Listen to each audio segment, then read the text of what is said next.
तो अब पॉडकास्ट के डायनामिक्स को थोड़ा सा चेंज करते हैं, क्योंकि इंडस्ट्री के बारे में बहुत सारी बात हो गई, लेकिन आपका बैकग्राउंड क्या रहा है एग्जैक्टली मतलब कि आपकी स्टोरी क्या है, आप कहाँ पैदा हुए या फिर आपका बैकग्राउंड क्या था, आपकी एजुकेशन क्या रही, कहाँ से आप आए?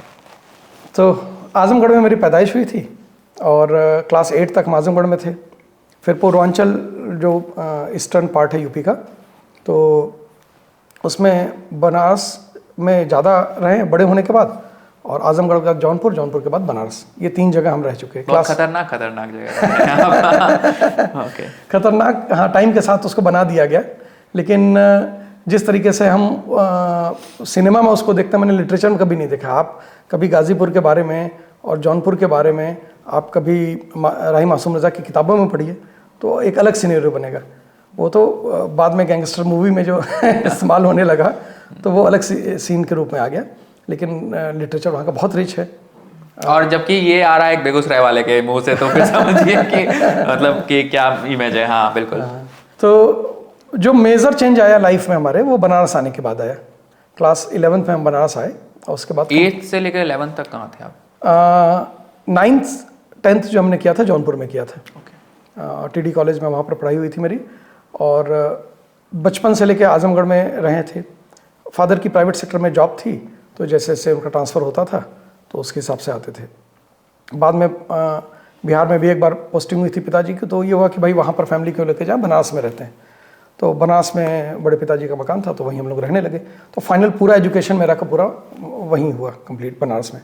और बनारस से जब निकले तो फिर दिल्ली आए थे, वही आकाश इंस्टीट्यूट मैंने ज्वाइन किया था 2007 में। और बनारस के पहले अगर हम देखें पढ़ाई अपनी, तो 9th-10th में जैसे एक एडोलेसेंस आता है टाइम के साथ, उस वक्त उतना एक्सपोजर होता नहीं था, मोबाइल वगैरह चीज़ें तो थी नहीं, लेकिन घूमना फिरना, आवारागर्दी करना, कॉलेज। अच्छा, अभी के बच्चों को ये लगता है कि भाई 12th के बाद कॉलेज आता है, लेकिन आप यूपी बिहार में देखिए तो 6 से ही कॉलेज नाम शुरू हो जाता है यूपी बोर्ड में कम से कम। तो 5th के बाद ही आप 6th में कॉलेज में जाके पढ़ने लगते हैं। तो हम इंटर कॉलेज में गए, फिर डिग्री कॉलेज में गए, जूनियर कॉलेज हो जूनियर जाता कॉलेज से हाँ। तो ये इस तरीके का। तो कॉलेज में जाने के बाद जो एक थोड़ा सा आता है रुतबा ना, तो उसके साथ फ्लो में हम भी बहे थे। तो 9th-10th में मैंने बहुत अच्छे तरीके से मेहनत नहीं की थी, लेकिन बनारस आने के बाद अपने आप क्या परिवर्तन हुआ वो अब देखते हैं तो समझ में आता है कि परिवर्तन हो गया कुछ, लेकिन ऐसा नहीं था कि वो डेलिब्रेट था। वहाँ कुछ ना कुछ ऐसा हुआ जो बहुत अच्छा रहा मेरे लिए जीवन में। और टीचिंग का कभी भी मैंने इस तरीके का एक ये भी अगर आप देखिए कि आप किसी भी बच्चे से हिंदुस्तान में पूछ लीजिए बेटा पढ़ लिख के क्या बनोगे, कोई भी बच्चा ये नहीं बोलता है कि मैं पढ़ लिख के टीचर बनूंगा। क्यों नहीं बोलता है? ये एक बहुत बड़ा सवाल है, और रीज़न ये क्योंकि टीचर हमेशा से गरीब रहा है। जब किसी को ख्वाहिश पूरी करनी है तो इंजीनियर डॉक्टर बनना है, और आज की डेट में इस सेक्टर में पैसा आ गया, ये इंडस्ट्री के रूप में डेवलप हो गई है, तो अब लोग टीचर बनने के लिए पढ़ने लगे हैं। लेकिन आज भी क्लास 5th के बच्चे से बोलिए कि आप पढ़ लिख के क्या बनोगे, तो वो टीचर का नाम कभी नहीं लेता है। तो क्या टीचर बनना इतनी बुरी बात है? या कभी किसी ने मोटिवेट नहीं किया, किसी भी पेरेंट ने मोटिवेट नहीं किया बच्चों को कि तुम पढ़ लिख के टीचर बन जाओ?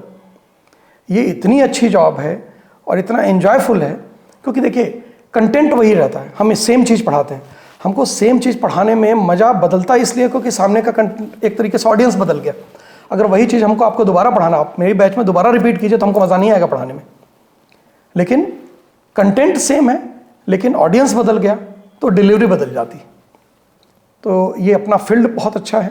और शुरुआत जो मैंने की थी टीचिंग की, तो उसका रीज़न तो सिर्फ यही था कि पॉकेट खर्च निकालना है। पिक्चर जाने के लिए घर से तो पैसे मिलते नहीं थे, तो ट्यूशन इतना पढ़ाते थे जिससे पिक्चर के पैसे निकल जाए।